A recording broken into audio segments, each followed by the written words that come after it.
In the Philippines Monday, President Donald Trump will try to maintain momentum as the U.S. rebuilds its relationship with Manila amidst rising Chinese influence. Ties between the two nations endured a fracture at the end of the Obama administration, due to Duterte's draconian anti-drug policies and a demonstrated warmness toward China. However, a friendly relationship between Trump and Duterte, and key U.S. security assistance to the Philippines over the summer, have demonstrated the advantages of the U.S. alliance to the Trump East. For decades, the United States and the Philippines have boasted one of the strongest relationships in Southeast Asia. Their military alliance is based on the 1947 Military Base Agreement, the 1951 Mutual Defense Treaty and the 1998 Visiting Forces Agreement.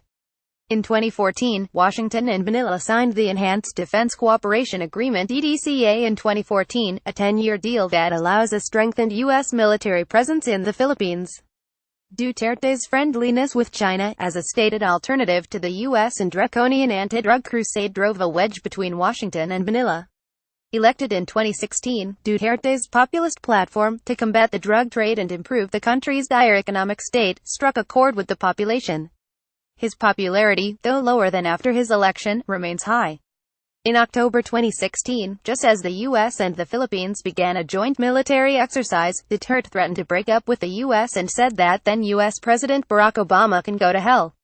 He also said that the military exercise would be the last joint military exercise with the United States.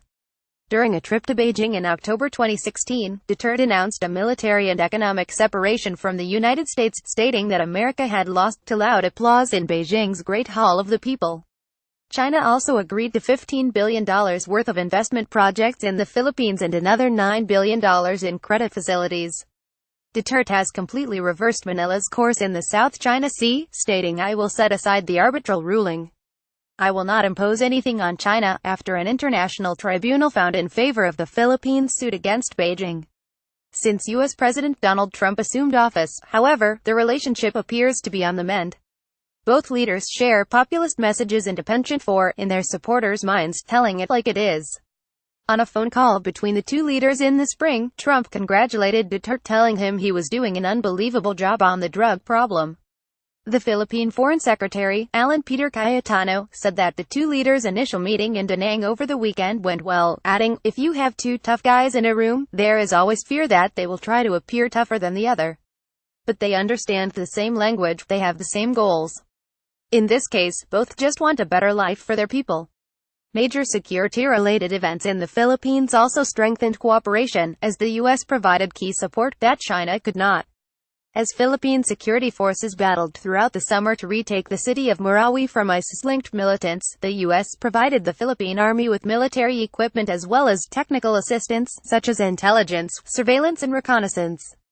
The battle for Marawi began on May 23 after Philippine forces raided the house of Isnilan Hapilon, the head of a terrorist organization known as the Abu Sayyaf, which pledged allegiance to ISIS leader Abu Bakr al-Baghdadi in July 2014. During the raid, the Philippine Army encountered fiercer than expected resistance as Hapilon supporters, aligned with another pro-ISIS brigade called the Maut Group, managed to overrun the city and free prisoners from local jails.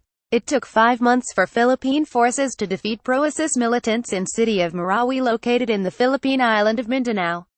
In mid-October, the Philippine Army announced that it had killed Hapilon and Omar Maut, the leader of the Maut Group, essentially ending the uprising. Like his other visits throughout the region, Trump's stop in Manila will likely focus on further defense cooperation and additional trade agreements. Whether he will risk success in those areas to raise human rights issues in the Philippines is less clear. Last week, Duterte maintained his strongman persona and tough rhetoric, cautioning the U.S. president to lay off human rights when they meet. "You want to ask a question, I'll give you an answer.